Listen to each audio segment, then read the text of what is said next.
Welcome to the deep dive. This is where we take source material you've shared and we really dig in. Yep, pull out the key bits. Exactly. Pull out the key information, the insights, give you that shortcut to being well-informed, maybe some surprising facts, enough context to make it stick. Get straight to the good stuff. Today, we're diving into a specific piece of hardware. The Sapphire PURE AMD Radeon RX 9070 XT Gaming OC graphics card. Okay.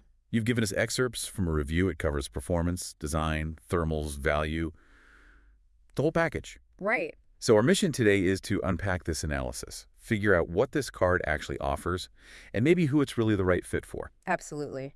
And looking closely at hardware reviews, well, it's crucial, isn't it? Whether you're thinking about an upgrade, planning a new build, or maybe you're just curious about the tech. Yeah. It's about getting past the marketing fluff and seeing the real-world picture to make, smart choices. Okay, let's start with that first impression then. The look and feel. The review talks about this quite a bit, calls it clean and unassuming, mentions a minimalist aesthetic. It's this matte black shroud, subtle angular accents. And it specifically says it eschews gaudy RGB extravagance. Yeah, none of the crazy lights. It's got what the review calls a confident, purposeful look. Purposeful, I like that. And that purposefulness, it goes beyond just how it looks. The analysis points out the solid aluminium backplate. Oh, yeah. Important. Well, it sounds minor, but it makes a real difference. Adds rigidity, stops the main circuit board, the PCB, from flexing. Right. And it protects the memory chips underneath, too. Yeah. It makes the whole card feel pretty sturdy.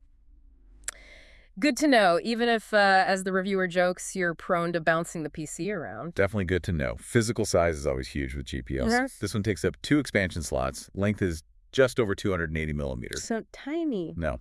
So a key thing from the source is definitely check your case dimensions first. Always. Oh, absolutely. You don't want that nightmare of getting a new card home and Nope. it won't fit in there. So once you've confirmed it fits, how do you actually connect your screens? Let's look at the ports. Connectivity seems pretty generous here. The review lists 4 DisplayPort 1.4 outputs. 4. Wow. And 2 HDMI 2.1 ports as well. Okay. So what that means really is it's set up well for multi-monitor setups, maybe for work, or that really immersive gaming rig. Yeah. And it also works perfectly with the latest high refresh rate 4K HDR TVs. Good future-proofing there. Exactly. The reviewer basically says you're unlikely to run out of connectors, which is great if you're like juggling a trio of gaming monitors or you want to hook up your main living room display. Okay, makes sense. Right. Let's get into the really interesting stuff, the core performance specs, clocks, memory, that kind of thing. What did the source say? Right, so this is the Gaming OC edition. That means it comes with a factory overclock. Okay, bit faster out of the box. Yeah, it pushes the game clocks up to roughly 2,700 millihertz in typical gaming loads. The review notes that's about a 5% bump over AMD's reference specifications. Okay, decent little boost. And the memory? Memory is a big deal on this card. It's got 16 gigabytes of GDDR6 memory. 16 gigs? That's quite a lot. It is, and it's clocked at 18 GBPs. The source really highlights that generous 16 GB frame buffer. Says it's crucial for handling, high-res textures, big frame buffers, and especially those demanding ray tracing workloads. Right, ray tracing needs that memory. So 16 gigs. Yeah. What does that actually mean when you're playing games? What's the practical result? Well, the review gets pretty specific. It talks about getting silky-smooth frame rates at 1440p, even in today's really demanding games. Like what? Any examples? Yeah, they mentioned playing at near-max settings in Cyberpunk 2077, Horizon, Forbidden West, or Far Cry 6, and getting frame rates hovering around or above that coveted 60 FPS mark. Okay, that's pretty solid for 1440p. Very solid. The analysis does add a note, though. It's only when you step up to ultra-intense 4K max detail setups that you might find yourself nudging settings down a bit. Understandable. But for gamers who are really targeting that 1440p high refresh rate experience, or maybe even 1080p players wanting like 240 hertz performance, the review calls this RX 9070 XT a peerless choice, assuming the drivers are mature, of course. Right, drivers always play a part. Okay, so it's fast. But how does it handle the heat and noise that comes with that speed? What about the cooling? It uses a dual fan setup, has a pretty sizable heatsink underneath, and a copper heat pipe array to pull the heat away. And the results? Does it stay cool? The thermal results in the review seem quite good, yeah. It apparently keeps the GPU temperature in the mid-70s Celsius, even under full load during, like, marathon gaming sessions. Mid-70s is pretty reasonable. Yeah, it is. And what's also nice for just, everyday use is the 0 RPM mode. Ah, the fan stops spinning. Exactly. The fans stay completely off until the card hits about 50 degrees C.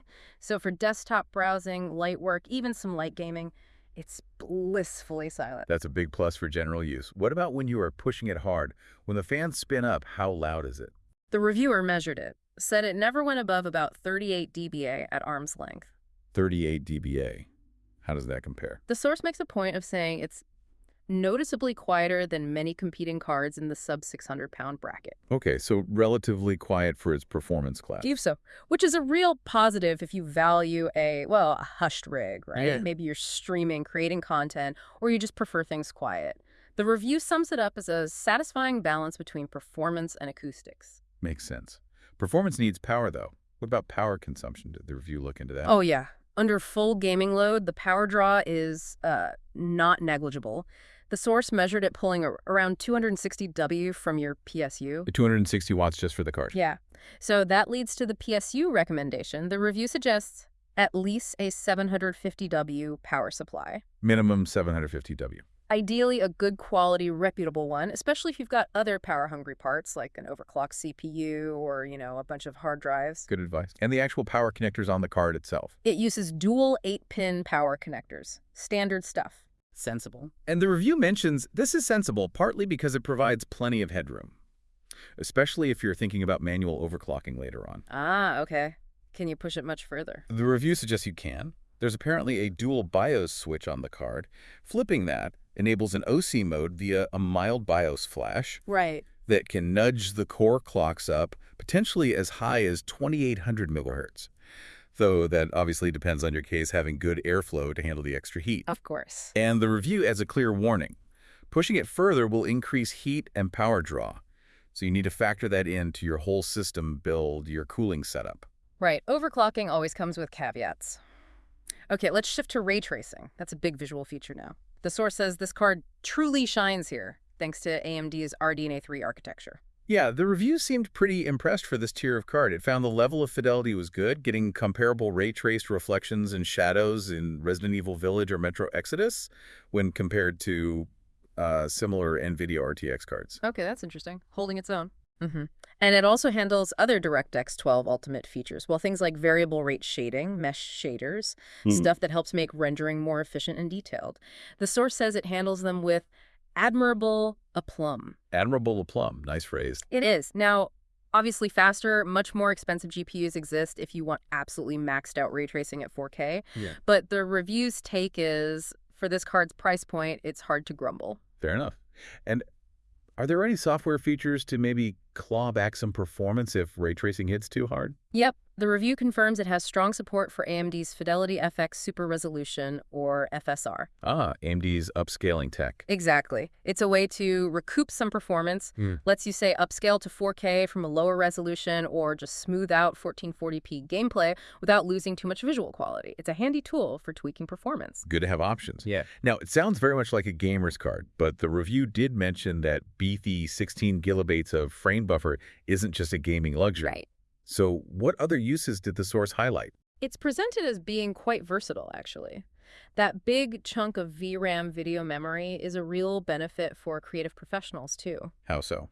Well, the review notes that people doing 3D modeling, video editing, even live streaming, they'll appreciate the extra VRAM when they're working with really high-resolution assets or, say, encoding multiple video streams at once. Ah, okay. That makes sense for productivity. Yeah, and it mentions specific streaming features, too, like Radeon Accelerated Sync and Radeon Anti-Lag. Says they offer tangible benefits for live streaming by cutting down latency and reducing the encoding load on the system. Useful for streamers, then. Definitely. And beyond that, it apparently holds its own in general compute tasks, using the GPU for non-graphic stuff via OpenCL or Vulkan. Things like Blender renders or DPU-accelerated video effects. But quite capable outside of gaming. Yeah, the review paints it as a pretty versatile card overall. Okay, but like you said, no hardware is perfect. The review calls out some quirks.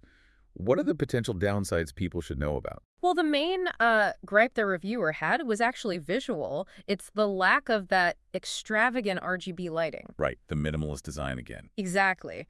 So if you want your PC case to be a kaleidoscope of colors, this card's subtle look means you'd need to look somewhere else. Maybe Sapphire's own Nitro Plus cards or a different brand altogether. Okay, so aesthetics mainly. Anything else? The cooler design. While the review found the dual fan setup more than adequate in their tests, Yeah. it's just not as physically massive as some of the triple fan coolers you see on other high-end cards. So the review suggests temperatures could potentially creep into the low 80s Celsius if you have it in a really hot room or a very cramped case with poor airflow. Something to bear in mind for airflow planning. Definitely. And related to that, for anyone thinking about a super compact small form factor build, the card doesn't have the most compact footprint. Still over 280 millimeters long. Right. So some very tight ITX cases, the really tiny ones, might require additional modifications or a bespoke bracket to make it fit. Good practical points. Okay, let's talk price. Often the bottom line. The review says this card lands in a competitive sweet spot. Yeah, for the UK market, which is where the review is based, it's apparently typically found hovering around the 550, 600 pound mark. 550 to 600 pounds. How does that stack up? Well, the review notes that this pricing undercuts many NVIDIA rivals that offer similar performance in standard rasterization, traditional 3D graphics, without the heavy ray tracing. So competitive on pure non-RT performance for the price. Seems to be the case. So putting that together, what's the overall value proposition, according to the review? The source argues that when you add in factors like that robust 16 gigabit frame buffer, which is more than many rivals at this price. Right, that's a key differentiator. And also the strength of AMD's driver support, which has improved a lot over the years. It becomes an even more compelling value proposition. Makes sense. Though the review does add the usual caution. Hardware prices fluctuate, stock levels can be tricky, but if you catch a sale or a bundle deal, the value could be even better. Always worth keeping an eye out. Okay, let's try and pull this all together. What's the final summary, the conclusion from the source material about this Sapphire RX 9070 XT gaming OC? Right. Based on the review's wrap-up, it comes across as a compelling choice if you're looking for a graphics card that's versatile and no nonsense. No nonsense. Fits the design. It really does. It's got plentiful horsepower for today's demanding games, especially at 1440p resolution. And as we discussed, it holds up well in creative workflows, too. And the thermals and noise? They seem to hit a promising middle ground, good balance, and that understated design appeals if you prefer performance over flamboyance. So what's the final verdict from the review itself? The recommendation? Well, it acknowledges, faster cards do exist if your only goal is the ultimate frame rates at 4K, max settings, money, no object kind of thing. Sure. But the source concludes that for the vast majority of gamers and content creators, this specific model offers an excellent blend of speed, reliability, and value. A good all-rounder that. Pretty much. The final thought is, if you're building or upgrading a mid to high-end PC and you want a GPU that covers today's essentials but also has a dash of tomorrow's features, then this model is well worth your consideration. That's a really thorough breakdown of what that review found. Thanks for unpacking all of that with us on this deep dive. My pleasure. It's good to get into the nitty-gritty sometime. Absolutely. So as you, our listener, think about everything we've just discussed from this Sapphire RX 9070 XT review, maybe here's a final thought to chew on. Go for it. Well, maybe the expert should offer this one. Given what we've seen about cards like this offering a strong mix of performance, quietness, connectivity, creative potential, what are your thoughts? Okay, here's something to think about. We see cards like this offering a really strong blend, not just peak gaming speed, but also quiet running, lots of ports, real chops for creative work thanks to things like that big VRAM buffer. So does focusing only on the absolute maximum gaming frame rates maybe miss the bigger picture now when we're judging a card's overall value?